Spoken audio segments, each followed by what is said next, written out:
Hi, I'm Vanessa from SpeakEnglishWithVanessa.com. Are you ready to master the top 50 phrasal verbs in English? Let's do it. Have you ever been listening to an English conversation and you just can't figure out what they're saying? You understand the individual words, but the overall meaning, it just doesn't add up. Well, if you have been putting off learning phrasal verbs, today is your day. This lesson will take you from to bring it on in no time. But first, we need to talk about what in the world is a phrasal verb. Well, a phrasal verb is a 2 or 3 part verb, and in fact, I just used quite a few of them. Did you notice? Figure out, add up, put off. Ooh. Well, when you use a phrasal verb, there is a main verb, such as put, and a second part, sometimes a third part as well, which is a preposition, or sometimes it's called a participle. When you put these two together, it changes the meaning of the verb. Well, the verb put, I put the comb on the table, means to place something. But when I say put off, it has a completely different meaning. It means to delay something, to procrastinate. Stop putting off learning phrasal verbs. Well, you're here today, so you're not going to put it off any longer. To help you remember all 50 top phrasal verbs, I have created a free PDF worksheet for you that you can download right now with all of these phrasal verbs, definitions, sample sentences, and at the bottom of the PDF worksheet, you can answer Vanessa's challenge question so that you never forget what you're about to learn. You can click on the link in the description to download that free PDF worksheet today. All right, let's get started with our first phrasal verb. I'm going to tell you the phrasal verb, and then I'm going to tell you a sample sentence, and I want you to guess what you think that phrasal verb means. It's like a little test. You need to use all of your English knowledge, pull it from your brain, and guess what you think it means, and then I'll tell you the answer. All right, let's look at number 1. To ask around. Take a look at this sentence. I haven't seen your dog, I'm sorry, but I'll ask around in the neighborhood and see if anyone else has seen it. What do you think to ask around means? It means to ask multiple people. You can also use this in the workplace. I'm not sure if my company is hiring, but I'll ask around and find out for you. Great, let's go to number 2. To ask someone out. Take a look at this sentence. Well, are you going to ask him out or not? Are you going to ask him out or not? What do you think this means? It means to ask someone on a date. If you've ever asked someone on a date, I'm sure you understand how nerve-wracking that can be. Let's take a look at another sentence. My husband asked me out on a date 17 years ago, and now we've been married 12 years. Great. All right, let's go to number 3. To be in control of something. Everyone thinks that they want to be in control of a business, but it's a lot of work. What does this mean? Think about it for a moment. It means to have the power over something. Let's look at another sentence. I need you to be in control of planning the party. I'm too busy right now, but I could probably help you a little bit. Great. Let's look at the next one. To break down. It's a terrible day for my car to break down. It's raining and my phone just died. What am I gonna do? What do you think this means, to break down? Means to stop functioning. Let's look at another sentence. If you don't take care of your things, they're gonna break down faster. I want to let you know that we use to break down in a general category of machines. Often for your car can break down. We sometimes use this for big machines like, my washing machine just broke down. What am I gonna do? For big machines like this. It's less common to use this for your phone. My phone broke down. You'd be more likely to just say, my phone broke. This is the nuance that we need with phrasal verbs. All right, let's go to the next one. Number 6, to break something down. Oh, there's a slight difference here. To break something down. Look at this. The teacher broke down the lesson so that we could easily understand. I hope that I'm doing that now. This means to explain something in simple terms, to break down a difficult concept and make it simpler. A lot of my English students feel really overwhelmed when it comes to phrasal verbs, but it is my job, I hope I'm doing it well, to break them down, to break down phrasal verbs and help you to understand them better. Number 6, to break into something. I forgot my key, so I had to break into my own house. What does this mean? It means you enter forcibly. So this might be an enemy breaking into the enemy's territory, or it could be a burglar breaking into your house. Hopefully not. But if you forget your key, what are you going to have to do? You're going to have to break into your own house. Let's look at another sentence. Where I live here in the mountains, we have a lot of wild animals, bears, raccoons, foxes, all sorts of things. And if you leave your trash outside, wild animals will break into your trash can. So most people in my neighborhood keep their trash cans inside until the trash truck comes and it can be taken away, because no one wants their trash scattered all over their lawn because a silly raccoon or bear got into it and scattered it everywhere. Don't let wild animals break into your trash. To break out. We were going to go on vacation and then COVID broke out and we had to cancel it. I think we're not alone. Many people had to do this over the last few years. This is talking about something that spreads. COVID broke out. So we can kind of imagine it was contained before and then it spreads. We can look at this in another situation as well. Take a look at this sentence. When the news breaks out about the war, a lot of people are going to protest. So we can imagine that the news about the war is kind of contained right now, but when the news breaks out, a lot of people are going to be upset and they're going to protest. So this is talking about something spreading. It could be a virus, it could be news, but something is being let out. Let's go to the next one. To bring someone or something down. Well, we could say, I hate to bring down the mood of this party, but the cake just fell off the table and now it's ruined. Can you guess what this means? I hate to bring down the mood of the party. This means to make someone unhappy or lower the mood. Well, we could even say this. My coworker just really brings me down. She's always unhappy and complaining about something. Have you ever talked to someone like this and they just never have anything positive to say? You might be feeling good about your day and then after you talk with them, they really bring you down. Try not to be that person in someone else's life. Try to bring other people up. Let's look at the next one. To call around. I have some extra tickets to the concert, so I'm going to try to call around and see if any of my friends want them. Do you remember the first phrasal verb we talked about? To ask around? To call around is very similar. It means that you are calling multiple people. Just like ask around is to ask multiple people. Here, this person is calling around, calling multiple friends to see if they want to get the free concert tickets. The other week I was at the mechanic and I needed a new part for my car and the mechanic said, well, I don't have the part with me right now, but I'll call around and see if any other mechanic has it and then I'll let you know. Beautiful way to use this phrasal verb. To call back. My doctor called and left a message. I need to call him back. What do you think this means? Well, it simply means to return a phone call. If the doctor calls you and leaves a message, well, it's a good idea to call them back. If you have to speak in English for your job and you often speak on the phone, this is a wonderful phrasal verb to use. When you pick up the phone, you could say, I'm sorry, I'm in a meeting right now, but I can call you back at 11 o'clock. Beautiful. Great phrasal verb. If you want to be a fluent English speaker, drumroll, you need to believe that you can become a fluent English speaker. There's a reason why this is tip number 7, not tip number 1, because at the beginning, it's easy to believe that it's possible. But the more that you learn something, the more you realize, I don't really know that much. And your belief in yourself can go down and down and down. So I recommend continually believing, I can do this. I know it's hard right now, but it is possible. And on those hard days, how can you fight back? How can you begin to reinforce that belief that you can become a fluent English speaker? Well, I have 2 tips.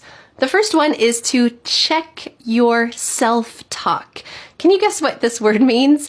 This is the words that you say about yourself in your head. If you mess up something, what are you saying to yourself in your head? Are you thinking, oh, I'm so dumb. Why would I do that? Or are you saying, oh, that's frustrating. I'm going to try it again. What is your self-talk? Is it negative or is it positive? And when it's negative, when you catch yourself saying, oh, I'll never learn English, that's very negative, then you need to check that self-talk and try to flip that and say something positive to yourself, because how you talk to yourself is really the key to your life. So you can say, okay, this is really hard. I'm going to try for one more week. Okay, great. You've given yourself a time period and you can do it. My second tip for maintaining a belief that you can become a fluent English speaker is, sometimes as you're studying, things just get stale. This means you've been doing the same thing again and again and you get a little bored. So I recommend shaking things up and checking out some new resources. This might mean a new podcast. Maybe it means that you go to a local meetup where people are speaking in English, or maybe it means you join a course. Ooh, maybe for 30 days?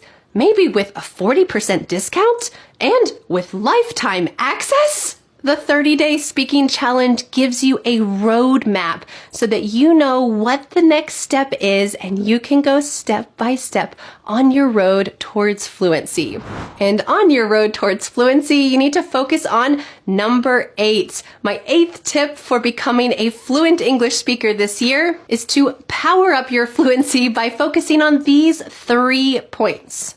Pronunciation. How is your pronunciation? Is it clear enough that other people can understand? This really will boost your confidence when other people are not constantly asking, what did you say? Huh? When you can pronounce things clearly, oh, it makes you feel so good because the other person can understand. The second thing you need to focus on is linking words. For example, you might say, what do you mean linking words? What do you mean linking words? In American English, we often link together words, and this makes it tricky to understand fast English and to imitate that style of speaking. But when you have those tools in your toolbox to know which words are often linked together, well, you are on your way to becoming more confident in your listening skills and your speaking skills. The third thing you need to focus on is intonation. This is the song of English. You wouldn't want to speak with me like this, right? It's kind of robotic. Or maybe the intonation of your native language is very different from the song of English. So making sure you're focusing on the words that are emphasized, the sounds that are emphasized, this will help you to speak more clearly and for other people to understand you better. Now that we've talked about pronunciation, linking words, and intonation, it's time for my next tip, which is very serious. Are you ready? Tip number 9 for becoming a fluent English speaker this year is have fun! Maybe you weren't expecting that, but it is essential that you enjoy your journey because learning English is a journey, and if you're just waiting for the end result, well, you're not going to have a good time getting there. So I want to give you some tips to help you have fun while you're learning English. You can find your favorite childhood book and read it in English. This combines something unfamiliar, English, with something familiar, your favorite childhood book. I imagine you have some warm feelings when you think about that childhood book. So connecting those warm feelings with English is a beautiful marriage. Another way to have fun in English is to watch iconic movies in English. This is great because you'll learn grammar and vocabulary, but you'll also learn about culture as well. I want to recommend watching The Terminal with Tom Hanks. In this movie, Tom Hanks has to live in the airport. And you know what? He doesn't know much English, but he connects with people in the airport. He learns more English. He makes friends. It is a heartwarming movie, and I highly recommend it. So if you would like to watch this iconic movie in English, you will improve your English skills and also learn about American culture. That's fun. My third tip for having fun in English is to find an English podcast about a topic that you love. If that's sports, great. Find a sports podcast in English. There are so many. If you love a lot of different topics, I recommend the podcast Stuff You Should Know. There are topics all over the board, and they even have short episodes called Short Stuff that are about 15 minutes. They're easier to listen to because they are condensed, and it's great. Every topic you can imagine is there. I personally enjoy listening to them. All right, we're almost at the end of our list. The last tip, but certainly not the least, is number 10, the 10th way to become a fluent English speaker this year, and that is get started. People have the tendency to say, when I lose 10 pounds, then I'll wear that dress. When I finish my studies, then I'll exercise more. When I get a better job, then I'll study English. But this is very dangerous because life will always give you excuses in some way. So you need to push past that, look through the fog, and get started now. That's why you're watching this lesson, because something in you said, this year, I want to be a fluent English speaker. Listen to that voice. That voice is very important. And what about you? Are you ready to get started on your journey to English fluency? Well, thousands of motivated English learners from around the world trust the Speak English with Vanessa courses to help them become confident and fluent English speakers. I got this wonderful email from Ibrahim who said after studying with our courses, his colleague said something amazing to him. What a sudden change in the way you speak English. You have improved a lot. You sound like an American. What a wonderful thing for a colleague to tell you. You have improved a lot. Amazing. And you too can improve a lot. The 30-day speaking challenge will help you to speak real English clearly and confidently in only 15 minutes per day. Vinicius said, without wasting a single day, I learned a lot and it was really fun. Remember tip number 9? Have fun? Yes. Well, with daily speaking lessons and personalized feedback from American English teachers, you will be amazed at how your English speaking skills will grow day by day. But remember, this course begins on January 1st, 2023. So if you join before this date, you can get a 40% discount. Usually this speaking challenge is $99, but if you join before January 1st, you can get a 40% discount. This means you pay a total price of $60. That's $2 per day of English lessons. What a deal! This also includes lifetime access, so you can always go back and review the lessons whenever you want. So click on the link in the description to start speaking real English confidently and save $40. I can't wait to see you in the course. Well, thank you so much for learning English with me this year and the next year and the next year. It is my pleasure to be your teacher. And I'll see you again next week for a new lesson here on this YouTube channel. Bye. But wait, do you want more? I recommend watching this video next, where you will learn 5 mistakes to avoid when you speak in English. Plus, at the end of this lesson, there's a little quiz to make sure that you avoid those mistakes when you speak. I'll see you there. Let's learn some common vocabulary about animals and pets. Let's start by describing you. Can you describe yourself? I'm an animal lover. This means you love all kinds of animals. You might say, ever since I first visited a zoo as a child, I have been an animal lover. I just love all animals. Or if you would like to be a little more specific, you could say, I'm a cat person. I'm a dog person. Usually we keep it to cats and dogs, but you might say I'm a horse person. Does that mean that you have a cat head? I am a cat person. No, this just means that that is your preferred pet. You like cats. So for me, if you've been watching my English lessons for a while, you know I am a cat person. I've never had a dog, but I feel like I relate more to cats. I get along better with cats and I feel more comfortable with cats. But maybe for you, you might say, I'm a dog person. I would rather have a dog. Or maybe you have this unfortunate situation. You are allergic to dogs. Or maybe you might say, I'm allergic to cat fur. I love them. They're so cute and cuddly, and I wish I could have a cat, but I'm allergic. If your eyes start to get red and your nose starts to run, maybe your throat hurts, that's a bad sign. It means that you are allergic to some kind of animal. Maybe you can take some simple medicine and you'll be fine, but sometimes it's a bigger problem than that and you just can't have a cat. You can't have a dog. I hope you're not allergic. Now let's describe your pet. But a little note, first of all, something that I've noticed that's different between English and some other languages is that when we're talking about our pets or someone else's pet, we use he or she. We don't use it very often because it feels like you're creating some kind of distance, or it's a wild animal, or you don't really care about that animal. It's just an object, it.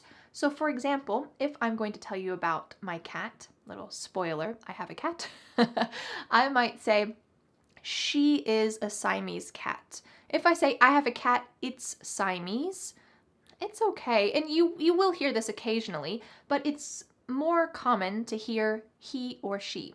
She's a Siamese.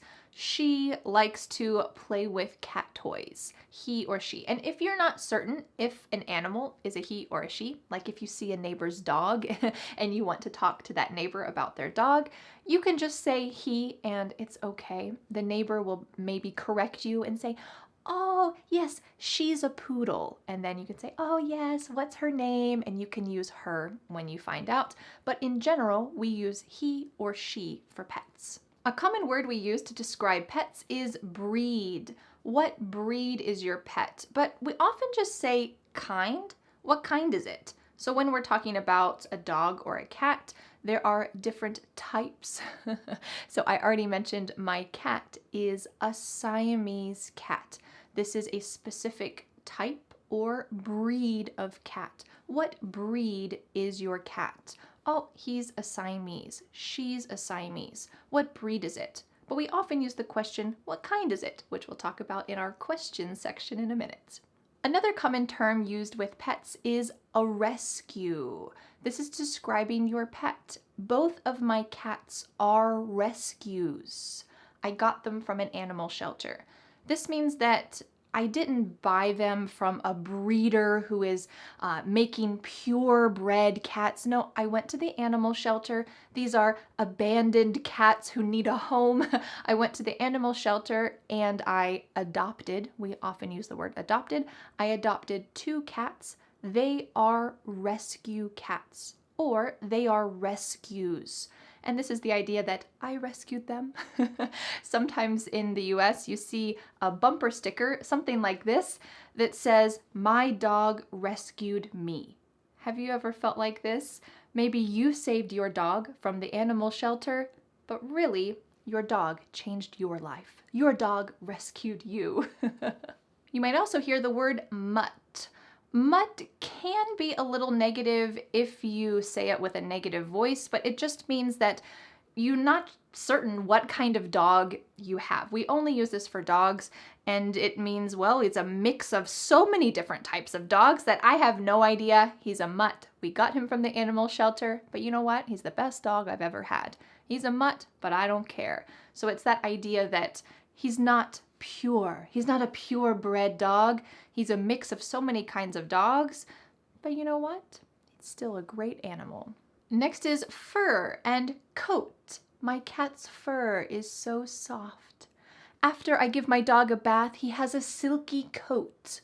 He's not wearing a coat, it's just talking about his fur.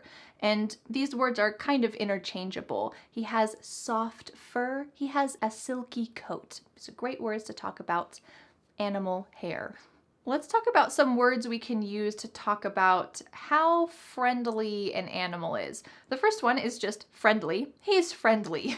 You'll often hear this as someone is walking their dog, and if their dog wants to come closer to you, the owner might say, oh, don't worry, he's friendly. He loves little kids. And your child can pet the dog. Or you might ask, is he friendly? And that means, can I pet him? So it's a great word to use to talk about if your dog is comfortable with people. He's friendly. He's not very friendly with little kids, so we'll just try to stay away. There are 3 words that are variations of this. One is wild. Lions are wild. They are not friendly towards people. I do not recommend trying to pet a lion. They are wild. The next level is stray. We might say, that cat is a stray cat, or he's a stray. And that means that he lives on the streets, and maybe he'll come close to people to get some food. He might not really hurt you, but he doesn't want to live in your house. Maybe if you adopt him, he'll want to live in your house, but he doesn't have an owner. He's a stray. He's a stray cat. Some cities around the world have a lot of stray cats or stray dogs. They don't belong to anyone, but everyone helps to take care of them. Everyone helps to feed them. In the US, this isn't very common. We don't have a lot of stray cats or a lot of stray dogs because animal shelters are a big part of American culture. A lot of people, when they want a pet, they will go to an animal shelter instead of buying a purebred dog or a purebred cat. So a lot of stray dogs or stray cats who live on the street will be taken to an animal shelter for someone to adopt. So you might say, my cat was a stray before we got him. He was a stray cat before we got him, and now he's just so friendly. The next level is domesticated. So this means a cat or dog or animal that was previously wild and now is very comfortable with humans. So we could use this for a lot of different animals like cows. Cows are domesticated. A long time ago they were completely wild, or horses. Horses were completely wild, but they have become domesticated. Over time, people have trained them to become comfortable with humans. They are domesticated. We often use this term for farm animals. Horses, cows, chickens, sheep, goats, they are domesticated animals. Some animals just can't be domesticated, like a zebra. You can't ride a zebra. You can't domesticate zebras. It would be pretty cool, but they are just an animal that cannot be domesticated. Before we go on to some common questions that you will hear and that you can ask about pets, let's talk about pet care and some words that you can use to describe pet care. A cage, a crate, and a kennel are all the same thing, and it's somewhere that you can keep your animal contained. So you might say, I put my ferret, some people have a ferret for a pet, I put my ferret in the crate to take it to the vet, which we'll talk about in just a second. But it's a type of box where you will keep your animals, maybe to transport them somewhere or maybe just to help them feel safe and comfortable. We have a big kennel for my dog to help him feel comfortable when guests come over. He goes in there and he feels comfortable, and then when the guests leave, he comes out and feels very safe. A collar and tag. This goes around your animal's neck and has some important information like the pet's name, your phone number, maybe your address, and if your pet gets lost, well, someone can help you to find your pet again by calling you with the number that's on the tag on their collar.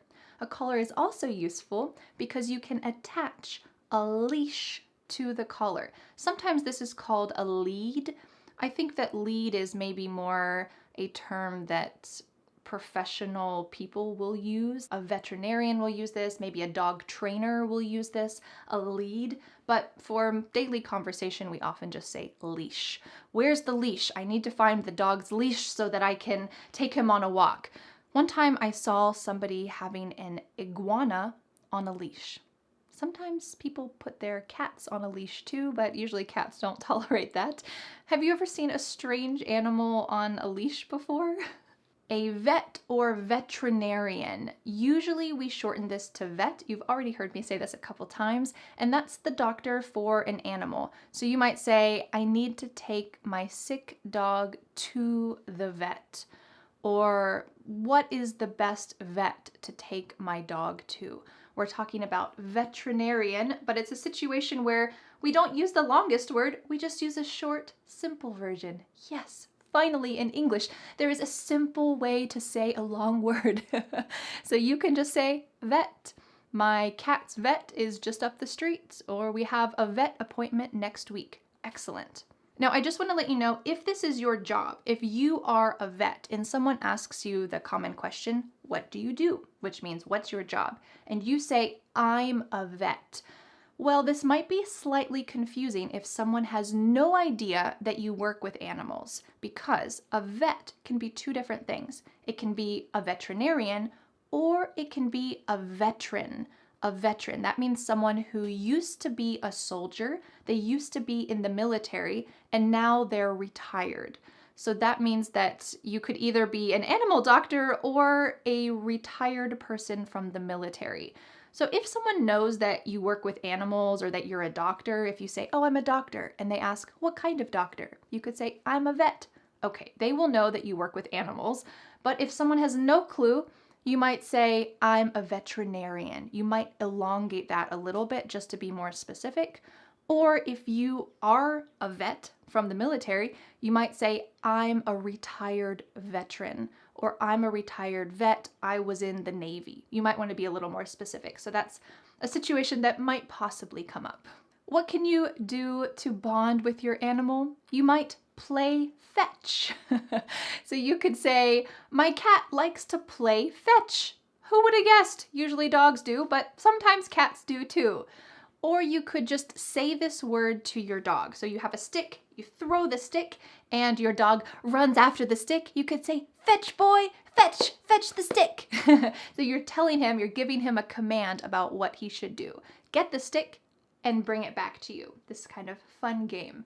Or we might just pet your pet. Ooh. So this word can be used as a noun, as we've been talking about it. I have 9 pets. But what is this? Gently touching your pet. This is the verb to pet. When you are stroking or just gently touching your animal, this is a very kind, nice thing to do. Well, you are petting your pet. So if you're walking down the street and someone is walking a dog and that dog seems friendly, the dog wants to talk with you, and the owner says, oh, don't worry, he's friendly, you can say, can I pet him? Great, that means that you can stroke his head or his back or under his chin, and it's a nice way to enjoy a dog, to kind of connect with each other. Okay, are you ready to go on to some common questions that people will ask you about your pets and also you can ask? Let's do it. Do you have any pets? Very simple and straightforward question. You might say, when I was a kid, I had a dog, but now I don't have any pets. Okay, well, this is just answering in a nicer way than just, no, I don't have any pets. You're giving some information. When I was a kid, I had a dog, and now I don't have any pets. Good answer. When you see a dog, a common question is, what kind is he? We're talking about the breed of dog. What kind is he? It's sometimes unusual to see a purebred dog that's only one kind, only one breed, so you'll often hear this type of answer. He's a lab mix. We got him at the animal shelter. He's a mix. So this means he has 2 different, or maybe 3 or 4 different types of dogs in his blood. So we could say he's a mix or he's a lab mix, and this means he comes from different types of breeds. Another common question is, what's his name? Of course, you can just say your pet's name, but I wanted to give you some of the most common female pet names and also some of the most common male pet names in English. So the most common female pet names are Bella, Luna, Lucy, Daisy, and Coco. There are many other pet names for female dogs or cats or horses or who knows what, but these are some of the most common. In fact, one of my cat's names is Luna. Some of the most common male pet names are Max, Buddy, Teddy, Rocky, and Duke. These are really common male pet names in the US. A question we already talked about is he friendly? Great. Someone might ask you this if you have a dog, and you're welcome to ask someone else this if you want to pet a dog. Is he friendly? Yes, you can pet him. Another common question is, how long have you had him? And maybe this is not how old is he, but how long has he been a part of your life? So you might say, I got Max from the animal shelter 3 years ago. How long have you had him? I've had him for 3 years. If you mention that your dog or someone else mentions that their dog is a specific breed, you could ask this question: what made you decide to get that breed? Maybe you're just curious about that breed, you're trying to have a conversation, or maybe you're thinking about getting a dog too and you want some more information. So you could say, what made you decide to get that breed? And if somebody has, for example, a lab, which is a Labrador retriever, if somebody has a lab, they might say, well, I heard that labs are family-friendly dogs, so we decided to get one. Okay, they have a reputation for being good with kids, for being friendly. They're family-friendly, so we decided to get one. All of today's important everyday phrases are about chores. Do you know what chores are? Chores are the activities that you do, usually to make your house a clean and tidy place. These are necessary, but not always fun, right? But it's a necessary part of life. So we're gonna talk about 10 of those today and 2 bonus phrases. Usually I don't add bonus phrases to these lessons, but today you have 2 bonus phrases. All right, let's get started. The first phrase that I use every day is this: to make the bed. After I wake up, I try really hard to make the bed. Do you make the bed? I think this is a typical thing that parents tell their children. Don't forget to make your bed. At least that's how it is culturally in the US. I don't always make my bed, but let me tell you, when I make my bed, my bedroom feels clean. It feels ready to go on to the next step, the rest of my day. Let me know in the comments if you make your bed every day. The second phrase I use every day is to get dressed. Every day I choose what I wear and then I get dressed. This usually depends on the weather, what activities I'm doing that day, and what I have clean. If there is a pile of dirty laundry, well, I don't have many choices for what I'm going to wear, so I need to get dressed with the clothes that I have available. Phrase number 3 is to pack a lunch. Every morning, my husband packs my son his lunch. Is this something that's common in your country? In the US, at school, there are 2 options. You can eat the school lunch, the lunch that the school provides, or you can bring your own lunch. And if you bring your own lunch, you first need to pack your lunch. This is similar to the phrase to pack a suitcase. When you go on a trip, what do? You need to pack a suitcase. Well, same for a lunch. You need to pack a lunch if you're not going to get the lunch that the school provides. And this is pretty common in the US that a lot of kids will pack a lunch and bring it to school to eat. You might even do this at the office. In fact, a lot of people do this at the office. It's expensive to go out to eat every day for lunch. So, or maybe you don't even have enough time to do that. So a lot of people who are going into work will pack a lunch so that they can eat it during their lunch break. Phrase number 4 is to throw clothes in the washer. Now, are we really throwing clothes like a baseball? Not really. This verb just implies that we're doing it quickly without much thought. So clothes washing is my job. It is my job to wash the clothes in our house, and it is my husband's job to do the dishes. We'll talk about that later. This is a pretty good split because they are both big tasks that need done all the time. So when it is time for the clothes to get washed, what do? I put everything in the laundry basket and I throw the clothes in the washer. Just a little note, you can say washing machine. I'm gonna throw them in the washing machine. This is absolutely acceptable, and we just have 2 options, the washer or the washing machine. Phrase number 5 that I use every day, and it might apply to your country or it might not, it is to move clothes to the dryer. A lot of countries don't use a dryer. Instead, you hang up your clothes. But in the US, it is most common to have a dryer. So this is one of the tasks of doing laundry. You need to throw the clothes in the washer, and then when the washer is done, you need to move the clothes to the dryer. Unfortunately, this is something that I often forget. So overnight, the clothes are sitting wet in the washer, and when I go to bed and I'm laying in bed, I sometimes remember, I forgot to move the clothes to the dryer. And I scurry out of bed and put the clothes in the dryer because they might get moldy or stinky. It's just not good for the clothes, right? You need to dry them quickly after you wash them. And after you have washed the clothes, dried the clothes, now it's time to fold and put away the clothes.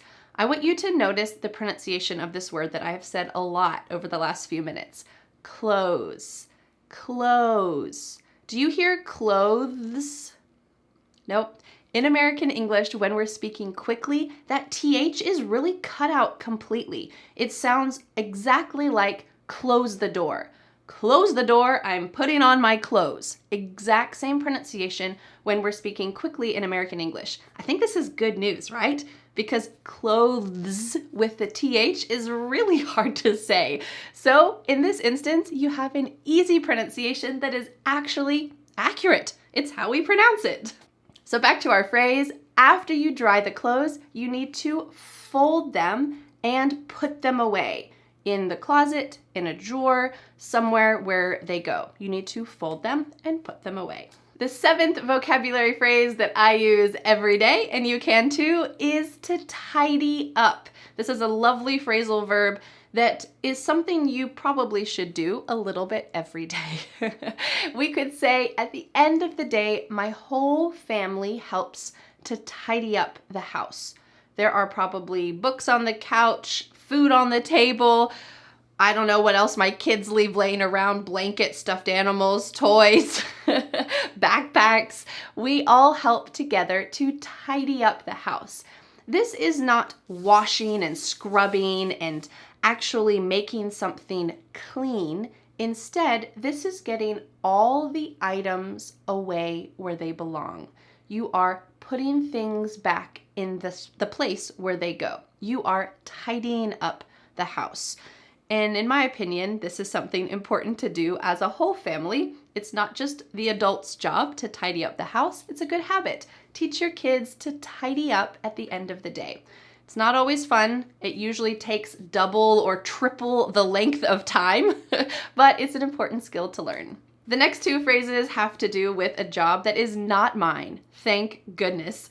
The first one is to do the dishes. Notice that we use the verb do with dishes. Do the dishes. Every night at the end of the night, Dan does the dishes, and I'm so grateful. And he is grateful when I do the laundry. So here we're going to talk about washing the dishes, which you can also say, but usually we just use this general verb to do the dishes. It encompasses scraping the food off the plates, rinsing the dishes, making sure that they're acceptable. Maybe you even do the next phrase if you're lucky. Phrase number 9 is to load the dishwasher. I know that not everyone has a dishwasher. Some countries have one and they just don't even use it. Culturally, it's not a thing. But in the US, it is extremely common to have a dishwasher. So when you are using your dishwasher, you would say, I am loading the dishes into the dishwasher, or I need to load the dishwasher. This is something that happens at the end of the day for us. While I'm giving my kids a bath, Dan is doing the dishes and loading the dishwasher. That way, after the kids have gone to bed, all of our chores are done. Such a wonderful feeling. Our final 10th phrase, before we talk about our 2 bonus phrases, is not a specific chore. It's something that unfortunately happens often. Doing chores is not really the most fun activity, right? So you might drag your feet. This means not literally dragging your feet. Instead, this means that you're just delaying and delaying. You're procrastinating doing chores. I do this all the time. You probably do this all the time too. Isn't it amazing that when you have a chore that has to be done, all of a sudden, other things look so much more exciting. Oh, I could be doing all these things instead of this chore I don't want to do. So don't drag your feet. Just do that chore, get it done, and you'll feel so much better. Are you ready for our 2 bonus phrases? I love these. The first bonus phrase that I use every day in my life, and you can too, is to pitch in. We often use this verb pitch when talking about baseball. There is a pitcher who throws the ball, or he pitches the ball. And it's kind of a similar idea. If you pitch in, you are participating. And the pitcher in baseball is throwing the ball and it begins the game, all right? So with this expression, you can use this in daily life by saying something like this. When everyone pitches in, it just is so much easier to get chores done. Or I try to encourage my children to pitch in every day to tidy up the house. It's necessary, it's something that has to be done. So if everyone pitches in, it's easier. And the second bonus phrase is kind of similar. It is to pull your own weight.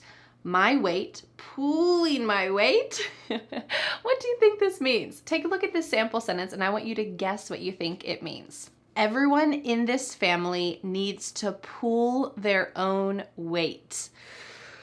This is a phrase I might say if my kids complain about doing chores. Mom, I don't want to do this. No, we're playing. No, I don't want to do that. Nope, I could say everyone in this family needs to pull their own weight.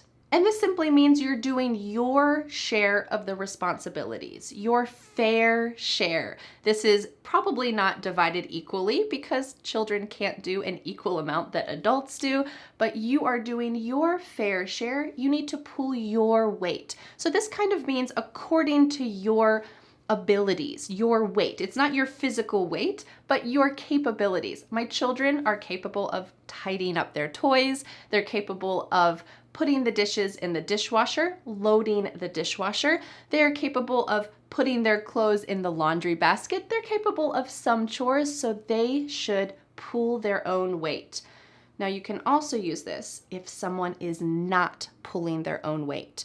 So let's imagine that in your relationship, the person that you are living with is not doing the same amount of chores as you, and you think something is not working here.